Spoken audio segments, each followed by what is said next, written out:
nous ne sommes pas du gibier.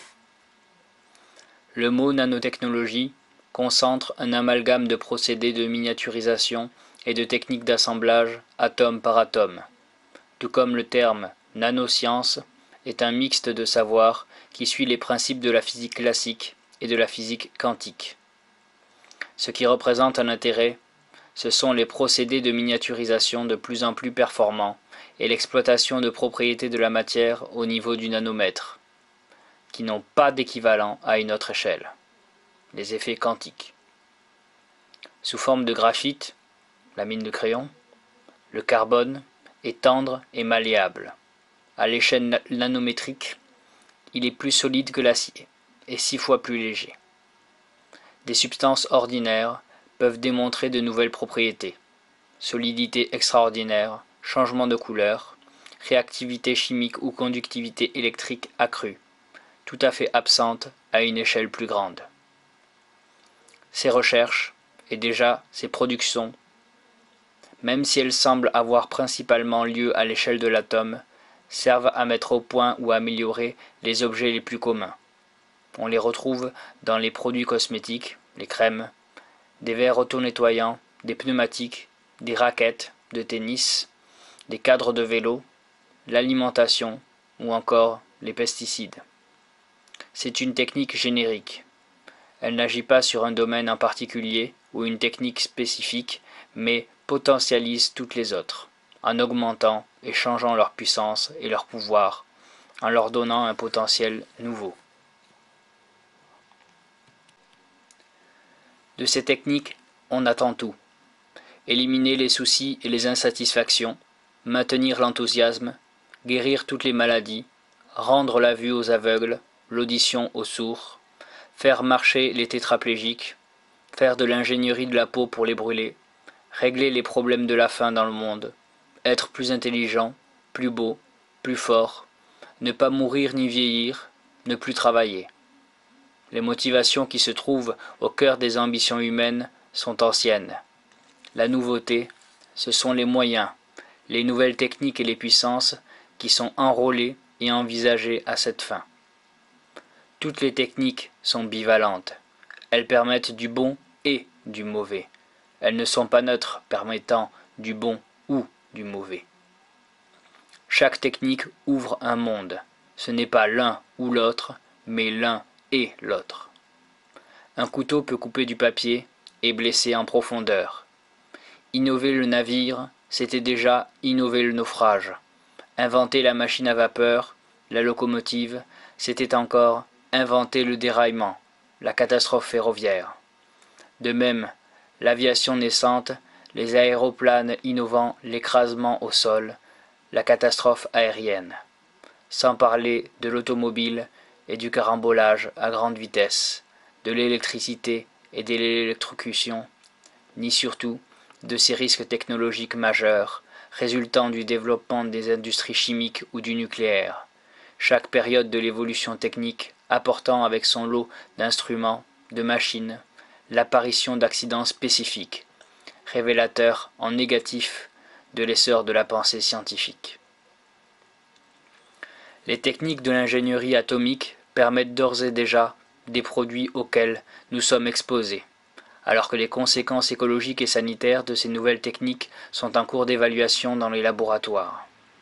Si les vivants non humains, exploités, torturés, empoisonnés, bénéficient d'un traitement privilégié en étant en salle confinée et avec des paramètres plus ou moins contrôlés, la population humaine est dans une toute autre situation. Sans que l'on nous demande si nous voulons ou pas de ces dangers, sans confinement ni contrôle, pour les chasseurs de profit et grâce à la collaboration de scientifiques, techniciens, ingénieurs sans scrupules, nous sommes leur gibier. Il est rarement question de remettre en cause l'ingénierie atomique elle-même, pas question de refuser le désastre. Nous sommes priés de propager son développement durable en acceptant de collaborer à sa gestion. On nous laisse entendre que le risque de la dispersion des nanoparticules est du même type que celui de l'amiante. Mais c'est potentiellement pire, puisque l'amiante était réservé à quelques catégories de métiers, alors que les techniques de manipulation atomique sont des techniques génériques qui viennent modifier l'ensemble des techniques déjà existantes et pas un domaine en particulier. En l'état des recherches écotoxicologiques, personne ne sait vraiment ce que les industriels font avec les nanomatériaux.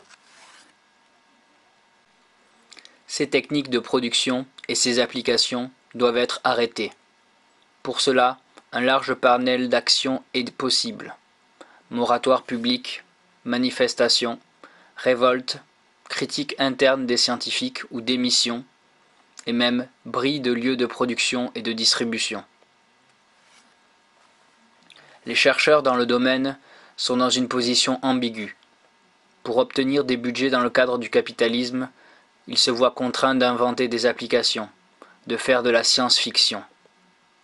Sans quoi, on leur demande de céder la place. Mais ne faut-il pas plutôt démissionner quand on nous demande de travailler à la multiplication des techniques de contrôle, à la continuité du pillage des sols, et donc à la déforestation, permettant l'extraction des minerais, et à tout ce qui en découle. Érosion des diversités biologiques et culturelles, condamnant des groupes humains à abandonner leur lieu de vie. Il faut du courage, et certains l'ont fait. C'est un choix difficile, mais participer ou collaborer à l'exposition de la population à des objets dont on ignore les conséquences écologiques et sanitaires, ainsi, à terme, qu'à la dépossession des savoir-faire et de la diversité en général, n'est-il pas un choix difficile à assumer? Démission et rébellion contre cette recherche, et non pas soumission à l'exigence de vigilance et de contrôle demandée par les producteurs à travers la théorie lamentable de la cogestion des risques, qui revient à demander conseil et protection aux introducteurs et producteurs de ces nuisances. Demandez donc à un pyromane d'éteindre un feu, vous verrez. À chaque opposition à certaines techniques, les accusations ne manquent pas. Nous serions atteints de technophobie. La polarisation du débat en une opposition stérile entre technophiles ouverts au progrès et technophobes archaïques et réactionnaires sert à dissimuler les enjeux sociopolitiques que soulève toujours le phénomène technique. La ligne de fracture ne passe pas entre les partisans et les opposants à la technique, mais entre ceux qui font des techniques des outils neutres et du progrès technique un dôme non questionnable, et ceux qui y détectent un instrument de pouvoir et de domination, un espace où se combinent sans cesse des rapports de force qu'il faut dévoiler. Le problème de notre situation est la confusion d'une grande part de la population à qui l'on expose chaque nouvelle technique issue de la science industrielle et concurrentielle comme un progrès. C'est oublier qu'il n'y a pas qu'une seule science, mais une diversité de sciences, qu'il y a aussi différentes manières de la pratiquer, que le brevet et la concurrence sont un choix politique, tout comme le choix de faire des techniques avec des ressources non renouvelables et peu disponibles. Il y a différentes manières de répondre à un même problème, et toutes n'entraînent pas les mêmes dangers potentiels. La perspective d'un moratoire évoque dans les esprits de certains immédiatement la volonté d'en finir avec la science, alors qu'il s'agit bien au contraire d'en faire plus. Plus d'enquêtes, plus longtemps. La science est organisée politiquement, son budget est chiffré. Je ne vais pas exposer l'ensemble des problèmes que posent les techniques, la santé, la gestion, l'usage, mais insister sur un des points les plus importants, trop écartés ou peu connus. Bien maîtrisé, il est favorable à l'émancipation, mal à la dépossession. Il concerne plus l'orientation même de la production des techniques que l'usage de la technique et les conséquences de celles qui existent déjà. Les gouvernements et entreprises, par l'argent qu'ils distribuent pour certaines recherches plutôt que d'autres, organisent des moratoires invisibles. La masse d'argent allant dans les techniques et recherches industrielles, brevetables et nécessitant des connaissances élevées et des matériaux rares, pour les produire entraîne l'éviction d'autres techniques et recherches plus artisanales, libres, et nécessitant des connaissances et matériaux disponibles facilement et renouvelables dans un cycle court. Ces considérations amène à voir la recherche et la technique non plus comme le travail d'un groupe oligarchique, même pour ou au profit de tous les autres, mais comme un travail situé localement et produit par ceux-là même qui en ont besoin, diminuant ainsi, sans les faire disparaître pour autant, les dépendances d'une organisation sur une autre. C'est un enjeu vital pour la liberté d'établir nos conditions de subsistance. Cela concerne surtout l'accès à l'eau, la nourriture et l'énergie. Elle nécessite la reconnaissance des savoir-faire comme un pouvoir, une richesse, et donc de ne pas s'arrêter à la reconnaissance de la richesse économique. Elle implique aussi d'accepter la pluralité des connaissances au lieu d'exiger leur standardisation et leur homologation par une norme internationale. Des outils et instruments spécifiques qui, par ce moyen apparemment neutre, biaisent toute pluralité des savoirs reconnus comme scientifiques. Un exemple pour comprendre le problème.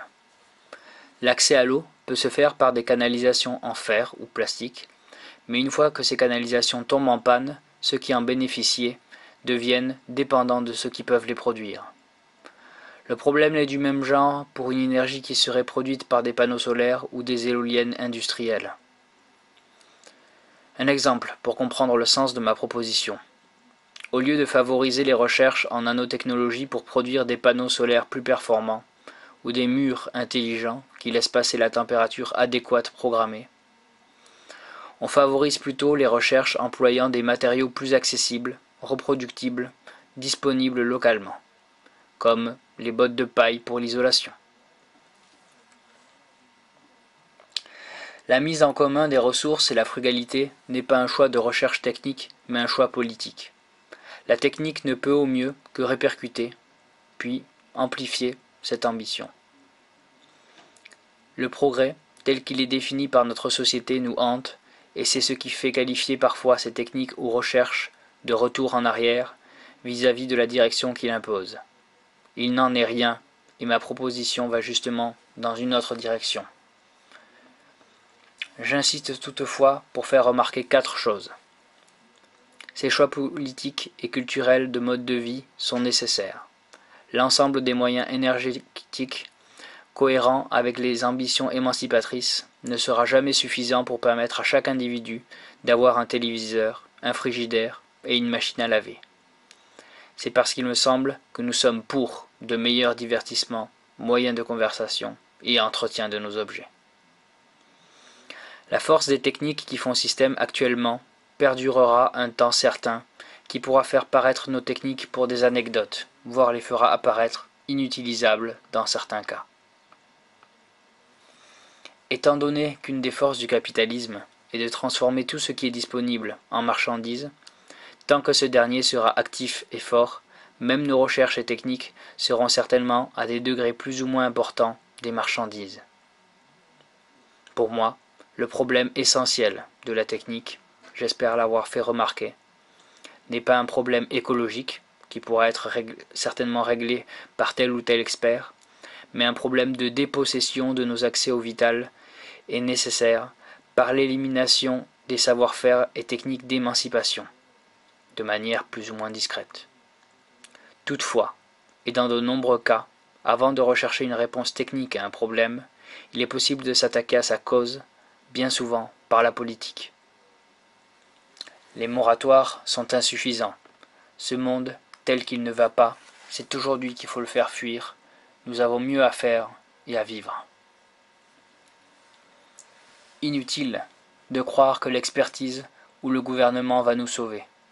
Nous savons bien tous où sont les priorités et l'allocation du budget monstrueux pour l'ingénierie atomique sur notre dos, alors que le monde meurt de notre mode de vie, n'a rien d'étonnant. Nous sommes l'avenir, ils sont le désastre. Toute personne hostile à ces nuisances et désireuse de les combattre peut faire quelque chose, pour modeste que soit son action. Si ce n'est pas vous, qui? Si ce n'est pas maintenant, quand?